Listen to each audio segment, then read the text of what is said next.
On a cold February afternoon in 1957, the city of Philadelphia, Pennsylvania, moved along like any other weekday. But just beyond the city's hum, in the quiet woods of Fox Chase, a tragic mystery was about to unfold, one that would haunt America. For decades, the sky was dull gray, trees stripped bare by the winter chill, and the wind carried an eerie silence. A college student, out wandering the forested area near Susquehanna Road, hoped to spot wildlife or find discarded items. What he found instead would freeze him in place and later become the opening chapter of one of America's most heartbreaking unsolved cases, half buried among dead leaves and brush. A large cardboard box caught his eye. It looked out of place, stained, worn, and oddly packed. His curiosity got the best of him. As he approached, he noticed the box bore the brand name JCPenney, once containing a baby bassinet. That alone was strange, but nothing could prepare him for what was inside. He lifted one corner of the cardboard, and in that instant, his breath caught. The limp body of a young boy lay within the box, naked except for a thin, dirty plaid blanket. His small frame was curled slightly, bruises and marks visible even under the grimy covering. The boy looked heartbreakingly young, no more than 5 or 6 years old. The student fled the scene in terror, unable to comprehend the horror he had just witnessed. At first, he didn't report the discovery. He was scared, uncertain of how to explain what he had found. But days later, another passerby, a man out checking animal traps, also stumbled upon the box and alerted the authorities. Within hours, police officers and detectives from the Philadelphia Police Department surrounded the site as they carefully examined the box and its contents. The gravity of what they were dealing with became apparent. Here lay a child, discarded like garbage in the middle of the woods. No identification, no clothes, no explanation. The trauma on his body with severe bruises covered much of his skin, and there were signs that he had suffered a long period of abuse and neglect before his death. News of the boy in the box spread rapidly through the city and across the country. Reporters rushed to the scene, flashbulbs capturing images of the box, the surrounding brush, and the grim-faced detectives working the case. Medical examiners determined the boy was between 4 and 6 years old, weighed only 30 pounds, and had blue eyes and light brown hair. His ribs protruded through his skin, a sign of chronic malnourishment. His body was recently bathed, nails trimmed, and his hair had been crudely cut, with clumps of it still clinging to his body. There were scars on his ankles and groin, possibly from past surgeries or injuries. The more details emerged, the more twisted the mystery became. Why was a child like this found in such a remote place? Who would go to the effort of cleaning him, cutting his hair, and wrapping him in a blanket only to dump him like refuse in the woods? More importantly, where were his parents? Why hadn't anyone reported him missing? Police immediately began their investigation, starting with the box itself. The bassinet it once held had been sold by JCPenney, and investigators painstakingly tracked down all purchases of that model in the area. Door-to-door inquiries followed. Residents were questioned, and nearby foster homes and orphanages were examined. But despite their efforts, no one recognized the boy. No reports of missing children matched his description. It was as if he had never existed. The detectives working the case were baffled. Every new clue raised more questions than answers. To keep the investigation alive, police released post-mortem photographs of the boy to the public, a highly controversial decision.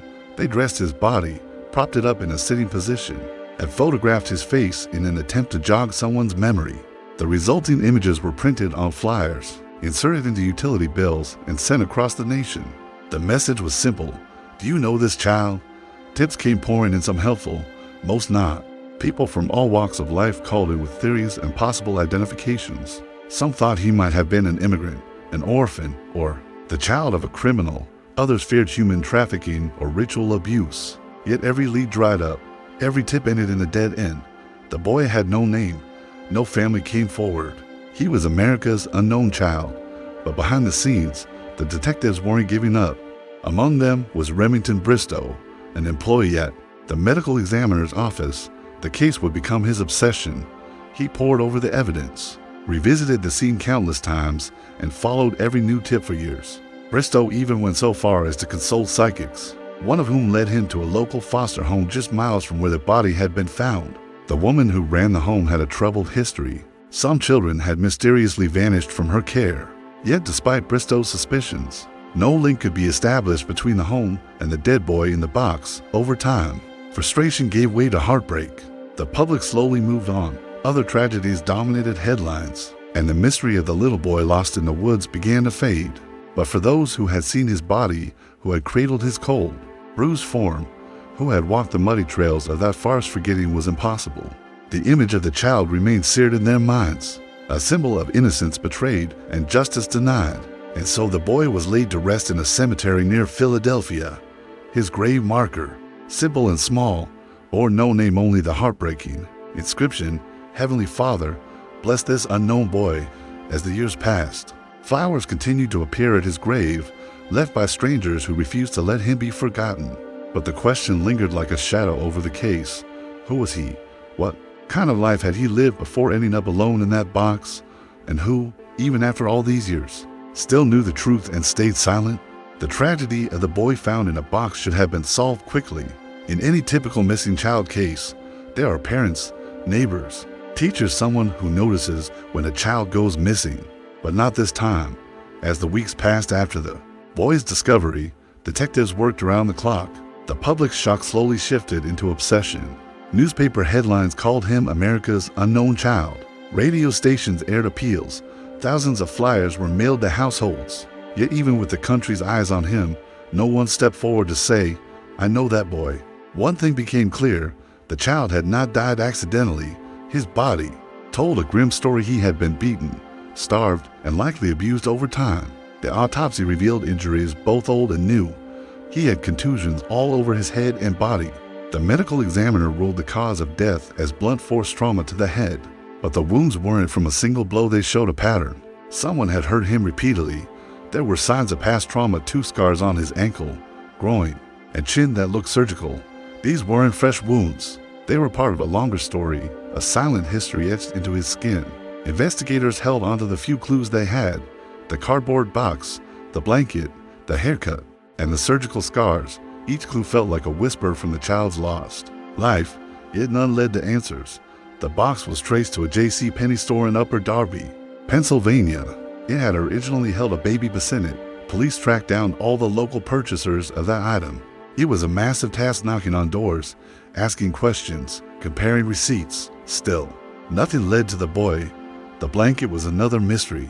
It was cheap, factory made, the kind sold in many households during the 1950s. Police checked laundry marks, dyes, stitching, but it turned up nothing unique. As for the haircut, it was the strangest detail. The child's hair had been cruelly chopped, uneven, and rushed. Even more disturbing, clumps of hair still clung to his shoulders and body, suggesting the cut had occurred shortly before or even after his death. Was the killer trying to disguise his identity, or was it an act of shame or remorse? No one could say. All the while, the image of the child, eyes closed, body carefully positioned, haunted the public. Police took an unusual step. Hoping to spark recognition, they dressed the boy in children's clothes, propped him up, and photographed him as if he were still alive. These disturbing images were printed on thousands of posters. For many, the photo was too much to bear. A dead child made to look living. It was grotesque to some, heartbreaking to others. But the police were desperate. The move generated national headlines, but still no leads. Who was this boy that no one claimed? Soon, theories began to emerge. One early idea was that he had come from a traveling circus or a group of itinerants. These communities often live on the move, with little paperwork or public record. Perhaps the boy had died accidentally, and the family, fearing criminal charges or losing other children to the state, dumped the body to avoid detection. Another theory suggested he had been raised in secret, hidden away by someone ashamed of having an illegitimate child or one born with medical issues. The scars and signs of medical care hinted that someone, at some point, had tried to treat him. Then came a tip from a psychic. Police, out of leads and growing desperate, had started entertaining even the most unorthodox suggestions. The psychic claimed the boy was connected to a foster home nearby. She described a house with a windmill, children's toys in the yard, and a wooden railing. Detectives followed her directions and were stunned to find a property matching her exact description just a few miles from the discovery site. The home belonged to a woman who took in children from troubled homes, operating unofficially as a kind of foster center. This lead electrified the investigation. Detectives questioned the woman, her children, and neighbors. They looked through records and photographs. One neighbor recalled seeing a small boy who looked malnourished. But again, the evidence wasn't enough. No one could definitively say the child found in the box had ever lived there. There were no photos of him, no medical records, no clothing or toys that could be traced. The lead faded like so many others. It was enough to raise suspicions, but not enough for charges. Police couldn't accuse someone of murder based on a psychic's vision. Meanwhile, public interest reached a fever pitch. The boy in the box. Mystery was now a national obsession. Amateur sleuths joined the search. Journalists dug into cold leads. People sent in hand-drawn sketches, letters, and names of children they thought matched the boy's appearance. Some were truly trying to help, others were chasing attention. One woman claimed the boy was her neighbor's son. Another said she had seen him in a dream. Dozens of missing children cases were reopened and re-examined. None matched. It was as if the boy had never existed. One of the few people who never gave up was Remington Bristow, the coroner's office employee. The case had embedded itself into his soul. For decades, Bristow chased every rumor, every theory. He even kept a doll in his office that resembled the boy, something to remind him, to keep him focused. Bristow believed that the answer lay close to the scene. He never stopped thinking about that foster home near the Discovery site. In the 1960s, he hosted an open house there under false pretenses just to get inside and look around. He took photographs, examined rooms, and searched for any clue that could tie the boy to the house. He found nothing conclusive. Time marched on. Years became decades. Bristow died without ever learning the truth. The boy's grave, located at Ivy Hill Cemetery in Cedarbrook, remained unmarked for years. In 1998, he was exhumed to extract DNA, in the hope that modern science could finally do what old detective work could not identify him. Even then, answers remained elusive. The DNA profile was degraded, and there was no match in the system. For the world, the mystery had become legend. For those who remembered him, he remained frozen in time, a child never to grow old, never to be named. But the story wasn't over. In the shadows, technology was evolving. Genetic genealogy was rising, and somewhere in the boy's blood was a secret waiting to be revealed. As the years passed, the mystery of the boy in the box settled into a strange place in American history. It became more than a crime, it became folklore. He was the child without a name, the boy buried with no answers. Detectives retired, files grew dusty, and the case faded from the headlines. But the pain of not knowing remained. His grave was now marked by a small stone reading America's Unknown Child, visited by strangers who brought flowers, toys, and candles. Though the trail had gone cold, hope was not entirely lost. It lived in the hearts of people who refused to forget. Then, in the early 2000s, something unexpected happened. A woman came forward with a story so dark, so twisted, that investigators could hardly believe it. Her name was only known as M. Her real identity was protected. But her words stirred the dying embers of the case. She claimed that she had known the boy. Not just that, she claimed he had lived in her house, under the roof of her cruel and abusive mother. Her account was detailed and disturbing. She said her mother had bought the child on the black market sometime in the 1950s, raising him in secret. The boy had been kept in the basement, abused, beaten, and humiliated for years. According to M, her mother never let him go outside and rarely fed him properly. She remembered the boy being small, quiet, and frightened and emotionally and physically damaged child who clung to whatever kindness he could find, and claimed that one night the boy vomited his dinner baked beans and her mother lost control. She slammed his head against the floor in a fit of rage. He didn't wake up. Panicked and fearful of being caught, her mother allegedly cut the boy's hair, cleaned his body, and wrapped him in a blanket. Then, M said, they drove out to Fox Chase and dumped the body in the woods inside a cardboard box. The story was horrifying, but for the first time in decades, it offered specifics that matched the known evidence. The autopsy had found baked beans in the boy's stomach, indicating it may have been his last meal. His hair had clearly been cut in a rush. His body had been recently bathed. There were injuries consistent with a violent death. Could this finally be the truth? Investigators listened closely. They questioned M multiple times and reviewed her psychological history. She had suffered documented mental illness. Her background was complicated, and while her account matched several known facts, there was a major problem: no physical evidence. No photographs of the boy in her house, no hospital records, no one to confirm her story. The house she once lived in had changed owners. Her mother had died years earlier. The story hovered in a gray area, believable, maybe even likely, but legally unusable. Still, the Philadelphia police took the claim seriously. They re-examined files, tried to locate any remaining family connections, and searched for documentation of any illegal adoptions in the area during the 1950s. Nothing surfaced. Her story, as powerful as it was, could not solve the case. Once again, the mystery sank back into silence, but M's words lingered in the minds of investigators. She had nothing to gain. She hadn't come forward for money or publicity. Why would she invent such a detailed and painful confession? Could the truth be buried somewhere in her trauma?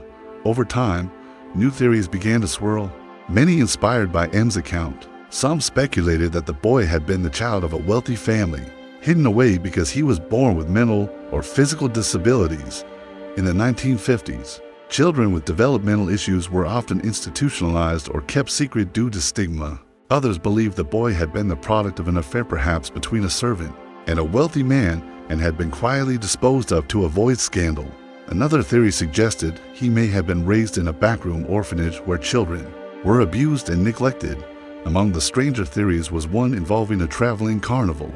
Some believed the boy had been part of a troupe of performers used in freak shows or behind-the-scenes tasks. These groups moved from town to town, rarely leaving paper trails. If the boy had died accidentally or had been murdered, the group could have simply moved on, leaving him behind. But again, none of these ideas produced solid leads. No one could name him. No one could prove he had existed anywhere before that day in the woods died by the early 2010s. The case was decades old. Most of the original detectives were gone, but a new generation of investigators and forensic experts began to apply the latest technology. DNA testing had evolved rapidly. The boy's remains exhumed once before in 1998 still held genetic material. The process was slow and meticulous. Extracting usable DNA from remains that old was difficult, but the team was determined. They knew that even a partial DNA profile could now be compared to millions of people through genetic genealogy. This was a process that had cracked major cold cases across the country, including the infamous Golden State Killer case. It worked like this: if someone in a distant branch of a person's family tree had ever uploaded their DNA to a public genealogy database like GetMatch, investigators could begin tracing family lines backward, building a tree that eventually led to the unknown individual. It was complex, time-consuming work, requiring both science and old-fashioned record hunting. Years passed with little public update, but behind the scenes, quiet breakthroughs were occurring. Technicians had successfully built a DNA profile from the boy's remains. They began building family trees based on distant cousins. They traced names, addresses, and death certificates, working backward from matches, eliminating branches one by one. And then it happened. A connection was made. The boy had family. He had a name, but the world wouldn't hear it just yet. The authorities were cautious. They wanted to be absolutely certain before making a public statement. More DNA testing was done, more genealogy reviewed. The answer had been hiding in plain sight, not far from where the boy had been found. The name would soon be revealed, but the wait had stretched over 65 years. As all of this unfolded in quiet laboratories and archive rooms, one truth remained clear: whoever the boy had been, he had never truly been forgotten. His face had haunted generations. His story had changed lives, and now, as science and persistence converged, the silence was finally beginning to break. The mystery had endured for 65 long years. The boy in the box had remained nameless for generations. A small, broken body laid in the dirt with no identity, no justice, and no known past. But in late 2022, the silence that had hung like fog over the case was finally shattered. After years of tireless genealogical research, DNA tracing, and interviews with extended family members, authorities made an astonishing announcement. They had identified the boy, the child found wrapped in a plaid blanket and stuffed in a cardboard box in the woods of Philadelphia, was Joseph Augustus Zarelli, born on January 13, 1953. Joseph, a name that had been taken from him for decades, was now spoken aloud in public for the first time. The news swept across the country, renewing national attention to a case that many thought would never be solved. He wasn't a John Doe anymore. He wasn't just a tragic symbol or a haunting mystery. He was Joseph, a real child with a birthday, a family, a name and a story that investigators were now determined to tell with respect and truth. Philadelphia Police Commissioner Danny L. Outlaw held a press conference to share what they had learned. She confirmed the identity, thanked the forensic team and genealogists who had worked the case for years, and revealed that Joseph had living relatives, but some questions remained unanswered. Outlaw explained that while they had identified Joseph, they were not yet ready to name those responsible for his death, or even to confirm who had raised him. His parents had both been identified, and both were deceased. Investigators were still working to determine who had custody of Joseph during his short life, and how he came to die. What shocked many was that Joseph had come from a well-known family in Philadelphia. He was not hidden away in some distant state or foreign country. His roots were in the very city where he was found. The fact that no one reported him missing, no one spoke his name, and no one came forward for decades only deepened the tragedy. His death had been erased, not just by the person who left him in the woods, but by silence, fear, or something worse. Through court documents and archival research, more details began to surface.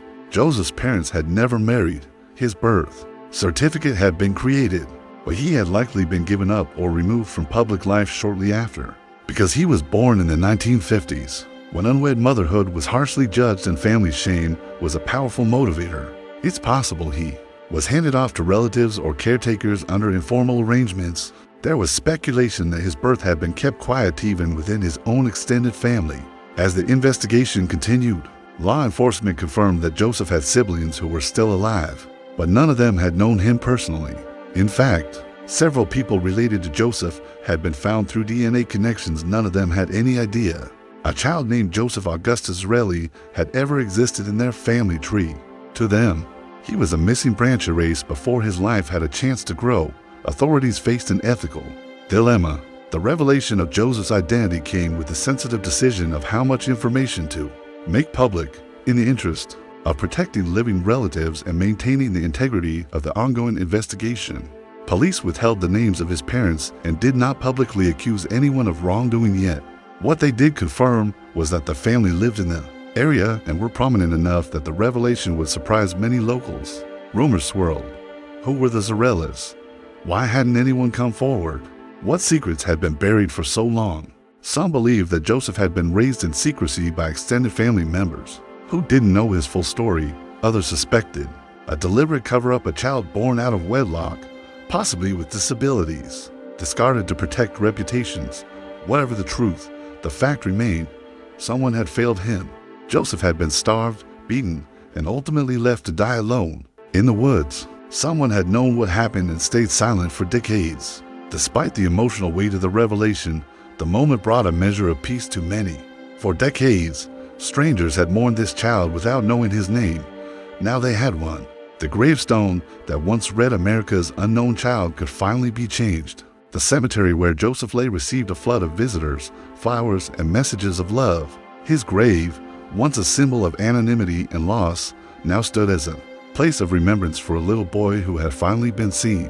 The forensic team behind Joseph's identification explained the intense and complex process of solving the case. It began with DNA extracted from his remains, which were remarkably well preserved. That DNA was uploaded to public databases where distant relatives, third and fourth cousins were matched. From there, researchers spent months tracing family trees, birth records, death certificates, and obituaries. They built generation after generation backward and sideways until the branches led to a Philadelphia family in the 1950s. Joseph's name was among the archived birth records. When they reached his entry, they knew they had found him. Additional testing with known relatives confirmed the match. The use of genetic genealogy had once again done what traditional investigation could not. In cases like the Golden State Killer and others, DNA had become a voice for victims who had none. For Joseph, it was a resurrection of identity, a final act of dignity. But the case wasn't closed. Police still wanted answers. Who exactly had custody of Joseph in the final days of his life? Were his parents aware of what had happened? Did anyone try to help him? Or had his life and death been hidden by those who feared judgment more than justice? Investigators turned to those still alive. Quiet interviews were conducted. Files were reopened. The forensic team that had identified Joseph was now working to build a full picture of his final days. They had a name, but they needed the story. Who held him as a baby? Who hurt him? Who left him cold and alone in the woods that February day? The pressure was mounting. The public, newly invested in the case, demanded answers. But police cautioned. Patience. They were dealing with decades-old secrets, many wrapped in pain, shame, and silence. The truth, they promised, was coming. The identity had finally been revealed. After 65 years of questions, the boy found lifeless in a box, naked, bruised, and alone, was no longer a nameless child. He was Joseph Augustus Zarelli, born in January of 1953 and buried quietly in February 1957. But while the name brought peace to many, it also opened the door to deeper pain and an even more pressing question. Would anyone be held responsible for his death? For decades, the boy in the box case had symbolized lost innocence, and now, with Joseph's name in the open, that symbol carried more weight. He had a family, and some of them were still alive. But what did they know, and why had no one ever reported him missing? Law enforcement remained cautious. While confirming his identity, they held back from naming his parents publicly, citing privacy concerns and an ongoing investigation. But the public had questions. Were his parents involved in his death? Were they complicit in covering it up? Or had they given him away, perhaps believing he was going to a better home, and simply never knew his fate? Joseph's birth certificate had been quietly filed in the early 1950s, and that was the last official trace of him until his body was found. No school records, no doctor visits, no family photos. It was as if he had been erased from history. Investigators speculated that Joseph may have been the product of a secret affair, born into shame and handed off under the table. This wasn't uncommon at the time, and when mothers were often pressured to give up children in secret, especially in conservative or high society families. But what happened next in Joseph's life is still shrouded in shadow. One theory held that he had been taken in by someone close to the family, a distant relative or caretaker who hid him from public view. Another theory believed he had been sold or handed over to a woman, like the one mentioned in M's disturbing testimony from Part 3. Either way, whoever had him in his final days was responsible for the abuse, starvation, and fatal head trauma that ended his short life. The signs were clear. Joseph had suffered. He had scars that showed medical intervention, but also signs of long-term neglect. He was malnourished, underweight, and possibly never had access to consistent care. He may have spent most of his life in isolation. When he died, he was clean, his hair hastily cut, and his body wrapped in a cheap blanket before being dumped in a cardboard box, as if his life never mattered. Investigators continued working behind the scenes after revealing Joseph's name. Modern techniques gave them tools that original 1957 detectives never had: cross-state records, digital archives, and family tree modeling through genealogy. The team quietly reached out to surviving family members. Some were cooperative, others were shocked, a few simply didn't want to talk. The weight of the past had come crashing into the present. In interviews, police discovered that several family members had never even known Joseph existed. Others had heard whispers over the years about a baby who had disappeared. These fragments of memory weren't enough to build a case, but they painted a picture of a secret buried deep. Police knew that after so many years, prosecution would be difficult. Key witnesses had died, evidence had decayed, and if the people responsible were long gone, justice might remain forever out of reach. Yet there was still power in the truth. Joseph was no longer just the boy in the box. His grave now bore his full name, Joseph Augustus Zarelli. People who had followed the case for years visited his resting place and left flowers, candles, and handwritten letters. Forensic teams and journalists who had spent careers chasing this story now felt bittersweet. Closure. The case was not solved completely, but the veil of anonymity had been lifted. In a quiet press release in early 2023, police reiterated that the case was still considered an open homicide investigation. That meant that despite the age of the crime, they still hoped to gather enough evidence to make a formal accusation. If not against a living person, then against the truth itself. They encouraged anyone with knowledge of Joseph's family from the 1950s to come forward, even anonymously. They also confirmed they were continuing to pursue leads, including financial records, hospital logs, and oral histories from the neighborhood where Joseph's family had once lived. Meanwhile, the the story of Joseph began to inspire something deeper. In the public, his case was now being used to train forensic students, genealogists, and cold case investigators across the country. The boy in the box was no longer just a tragic headline. From the past, he had become a symbol of what persistence, science, and empathy could achieve. Universities hosted seminars about the case. Crime podcasts revisited it with new insight. A few documentaries were already in production. People wanted to tell his story properly. Still, the echo of one question lingers in every telling. How? Did no one speak up? How can a child live and die without a trace, without someone, somewhere, screaming for justice? Some believe shame played the largest role. In the 1950s, reputational damage was considered worse than most crimes. Families would go to great lengths to hide pregnancies, disabilities, or abuse. Others believe poverty may have forced his parents to give him up, hoping someone else could raise him, only for that trust to be betrayed. But whatever the reason, the silence of those who knew Joseph continues to haunt the case. Even today, there may be individuals alive who know the truth and have chosen to carry it to the grave. Still, Joseph's story is no longer hidden. His image, once faded and blurry, is now preserved with dignity. He has a name. He has a birthday. He has mourners. In a quiet cemetery in Philadelphia, under a modest stone, lies a boy whose story took generations to tell. And now, we remember him not just as a mystery, but as a child. His story is a reminder that every life matters, that every child deserves protection, and that no one should vanish without a name. We may never know exactly who failed Joseph Augustus Zarelli. We may never hear the full story of what happened behind closed doors. But we do know this: he will never be forgotten again.